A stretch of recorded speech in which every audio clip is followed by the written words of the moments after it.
ఉద్యాన విస్తరణ పథకంలో భాగంగా రాష్ట్ర సర్కారు ప్రోత్సహిస్తున్న పండ్ల తోటల్లో తాయి జామ ఒకటి. సఫేదా, లక్నో 49, నాటు జామ రకాలతో పోల్చితే తీపి తక్కువైన కండ ఎక్కువ.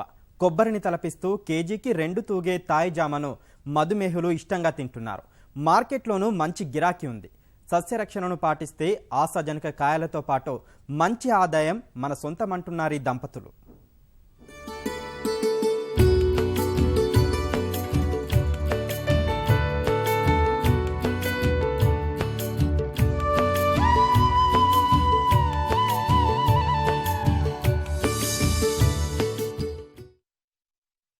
సంప్రదాయ పద్ధతులతో తీసికట్టుగా తయారైన దిగుబడులు, పొంతనలేని మద్దతు ధరలతో నికార్సైన రైతులు గట్టుదాటుతున్న తరుణమిది. అదే సమయంలో పొలం మోఖం చూడని యువకులు, వ్యవసాయంపై మక్కువున్న ఉద్యోగులు లక్షల జీతాన్ని, ఏసీ గదుల్ని వదిలి పొలంబాట పడుతున్న విచిత్రం. ఆ కోవకు చెందినవారే నాబార్డు విశ్రాంతి ఏజీఎం వీరప్రసాద్. వ్యవసాయ విద్యనభ్యసించిన ఆయన తమకిష్టమైన సాగు రంగంలోకి వచ్చే ముందే క్షేత్రస్థాయిలో కొత్త పంటలు, వాటి సరళిపై ఆరా తీశారు. అందరిలా సాధారణ పంటల జోలికి వెళితే చేతులు కాలడం ఖాయమని గ్రహించిన ఆయన లాభసాటి ఉద్యాన సేద్యానికి మళ్లారు. అందులోనూ ఇటీవల ప్రాచుర్యంలోకి వచ్చిన విదేశీ ఫలం తాయి జామను ఎంచుకున్నారు. వర్షాధార ప్రాంతమైన మెదక్ జిల్లా అహ్మద్నగర్లోని తమ 5 ఎకరాల్లో తాయి జామ తోటలు పెట్టారు. విజయవంతంగా సాగు చేయడంలో ఈ ఉద్యాన రైతు కుటుంబం తోటి రైతులకు ఆదర్శంగా నిలుస్తుంది.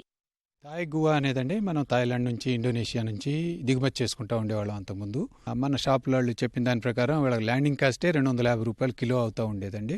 400 నుంచి 500 కిలో దాకా అమ్ముతూ ఉండేవాళ్ళు. ఇంకో ప్రాబ్లం ఏంటంటే తాయి గువాలో అక్కడి నుంచి వాళ్ళు ఫుల్లీ మెచ్యూర్డ్ ఫ్రూట్ కనుక పంపిస్తే ట్రాన్స్పోర్ట్లో ఉండదు, స్టోరేజ్లో ఉండదు. కాబట్టి వాళ్ళంత ఫుల్గా మెచ్యూర్ అయిన ఫ్రూట్ పంపేవాళ్ళు కాదు. అయితే ఈ వెరైటీ మాత్రం సిమిలర్ టు తాయి గువా, అంటే సైజ్ కానీ, టేస్ట్ కానీ, పల్ప్ థిక్నెస్ కానీ. ఇది విఎన్ఆర్ నర్సరీ అని వాళ్ళు మార్కెట్ చేస్తున్నారు, వాళ్ళు డెవలప్ చేశారు. ఇది ఈ కాయలో ఏంటంటేనండి ఫ్లెష్ పార్ట్, కండ మధ్యలో ఉండే సీడ్ పార్ట్ తక్కువ ఉంటుంది. ఆ సీడ్ పార్ట్లో కూడా సీడ్స్ ఒక రోలోనే ఉంటాయి. సో దానివల్ల టేబుల్ పర్పస్కి కట్ చేసి తినడానికి ఇది చాలా బాగుంటుంది. ఇది క్రిస్ప్గా కొబ్బరి మొక్క తిన్నట్టుంది అనే ఒక కాన్సెప్ట్ అనమాట. అది 12 అడుగులు ఇంటూ 8 అడుగుల స్పేసింగ్తో ఎకరానికి 450 మొక్కలు నాటామండి. మనం నాటడానికి కానీ మొక్కలకు కానీ 1,20,000 దాకా ఖర్చు వచ్చిందండి. మొక్కల ఖరీదే 80,000 దాదాపు అయింది. జామకాయల్లో సాటిలేని మేటి రకం తాయి జామ. తూర్పు ఆసియా దేశాల్లో పండించే ఈ జామ 4-5 ఏళ్లుగా తెలంగాణలోనూ 250 ఎకరాల్లో విస్తరించింది. దీనిపై ఆరా తీసిన ఈ రైతులు ఉద్యాన రాయితీలతో తాయి జామకు మళ్లారు. ఆధునిక పద్ధతుల్లో డ్రిప్ ద్వారా నీరు, ఎరువుల యాజమాన్యాన్ని పాటిస్తున్నారు. సేంద్రియ ఎరువులతో పాటు తగినంత రసాయన ఎరువులను అందిస్తున్నారు. కాయలు ఎదిగే దశలో ఎలాంటి మచ్చలు పడకుండా మెరుగైన సస్యరక్షణ పద్ధతులను ఆచరిస్తున్నారు. కొమ్మలపై అధిక బరువు మోపకుండా కొమ్మలు, పిందెలను ఎప్పటికప్పుడు తొలగిస్తూ కాయ పరిమాణాన్ని పెంచడంలో ప్రత్యేక శ్రద్ధ చూపుతున్నారీ దంపతులు. అది చెట్టు అరౌండ్ 1 ఇయర్ వచ్చిన తర్వాత మనము హార్వెస్ట్కి ప్లాన్ చేసుకోవచ్చు. 1.5 ఇయర్ వచ్చిన తర్వాత ప్రతి కొమ్మకి 2 కాయలు ఉండేటట్లు ఉంచేసి మిగిలిన కాయలన్నింటినీ తుంపేసేయాలి, కట్ చేసేయాలి. ఎక్కువ ఉంటే క్వాలిటీ రాదు, ప్లస్ చెట్టు వయసు కూడా చిన్నది. పెరిగే కొద్దీ మనం పెంచుకోవచ్చు క్వాంటిటీ. సో మాది ఇప్పుడు అరౌండ్ 30-32 మంత్స్ ఉంది. ఇప్పుడు మేము అరౌండ్ 25 to 30 ఫ్రూట్స్ ఉన్నది మా దాంట్లో. అది ప్రూనింగ్ అయిపోయిన తర్వాత ఫ్రూట్ సెట్ అవుతుంది.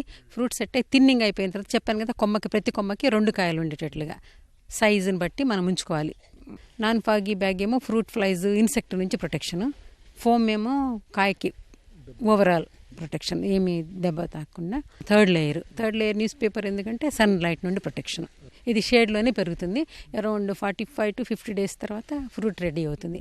కాయ సైజు, ఫస్ట్ కాయ సైజు మనకు ఐడియా ఉంటుంది. అరౌండ్ 450 to 500 grams ఉంటుంది. తర్వాత ఒకసారి చూసి కలర్ 5 to 6 tons వస్తుందండి. మార్కెట్లో రేట్ కూడా బాగానే ఉంది, రెస్పాన్స్ ఉంది. We're very much satisfied.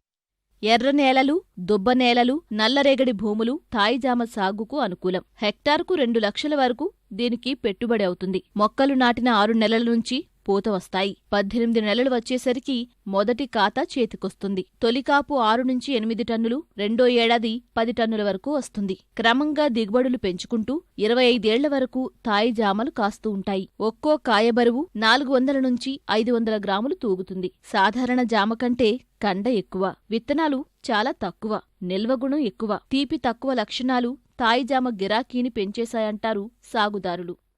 Yield చెట్టును బట్టి ఉంటుందండి. 32 నెలల క్రాప్లో ఇప్పుడు ఎకరానికి 6 టన్నులు తీద్దాం అనేది మన ప్రయత్నం. అది ఇప్పుడు మేము అక్టోబర్ 1st వీక్ నుంచి హార్వెస్టింగ్ మొదలు పెట్టామండి. వారానికి 1 టన్నుకు వస్తున్నాము. అనుకున్న లెవెల్లో వస్తూనే ఉంది. యాక్చువల్లీ గువా 2 సార్లు ఫ్లవరింగ్ వచ్చిందండి. 2 క్రాప్స్ ఉంటుంది ఇయర్లీ. వాడు చెప్పేది ఏంటంటే, నీకు మంచి క్రాపు మంచి సైజు కావాలంటే, క్వాలిటీ ఫ్రూట్ కావాలి, నీ ప్లాంట్ హెల్తీగా ఉండాలి అని కనుక అనుకుంటే నువ్వు 1 క్రాపే తీసుకో అని చెప్తా ఉన్నాడు. కానీ మనం ఈ సంవత్సరం 2 క్రాపులు తీద్దామని అటెంప్ట్ చేస్తున్నాము. 2వ క్రాప్ తెలియాలండి, ఎందుకంటే 2వ క్రాప్కి ఇప్పుడే బ్యాగింగ్ అవుతుంది. మంచి మార్కెట్ రేట్ రావాలంటే బ్యాగింగ్ చేయాలండి.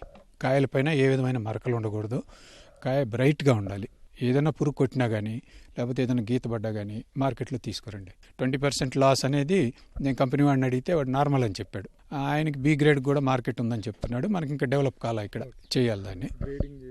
ఈ సంవత్సరం నేను మార్కెట్లో అరేంజ్మెంట్ ఎలా చేసుకున్నానంటేనండి, నేను 300 grams అబోవ్ ఇస్తాను. కొంతమంది 80 రూపాయలు ఇస్తున్నారండి, కొంతమంది 100 రూపాయలు ఇస్తున్నారు కిలోకి. అయితే మనమే తీసుకెళ్ళాలి. 4 గ్రూప్స్కే అమ్ముతున్నాను నేను. డిమాండ్ చాలా డిమాండ్ ఉందండి. మనం వాళ్ళందరికీ సర్వీస్ చేయలేం. అంటే వచ్చే సంవత్సరాల్లో మనం అందరికి కూడా ఇవ్వచ్చు. సమీకృత ఉద్యాన పంటల విస్తరణలో భాగంగా జామ తోటల సాగుకు ఉద్యాన శాఖ 3 ఏళ్లపాటు ఆర్థిక చేయూతనిస్తుంది. హెక్టారుకయ్యే సాగు వ్యయంలో 40% సర్కారే భరిస్తుంది. మార్కెట్లోనూ మంచి గిరాకీ ఉన్నందున తాయిజామ సాగు బేషుగ్గా ఉంటుందంటారు ఉద్యాన దంపతులు. వ్యవసాయం పండగ అన్నది ఒకప్పటి నానుడి. అదే వ్యవసాయం దండగాని ఇప్పటి పరిస్థితులు చెప్తున్నాయి. కానీ ఆధునిక విధానంలో సమగ్ర సస్యరక్షణ పద్ధతుల్లో మార్కెట్ పోకడలకి అనుగుణంగా వ్యవసాయం చేస్తే మళ్ళీ పండగే లాభాల పంట అని నిరూపిస్తున్నారు వీరప్రసాద్ పద్మ దంపతులు. కెమెరామెన్ ఉమామహేశ్వరరావుతో క్రాంతికుమార్, ఈటీవీ న్యూస్, మెదక్.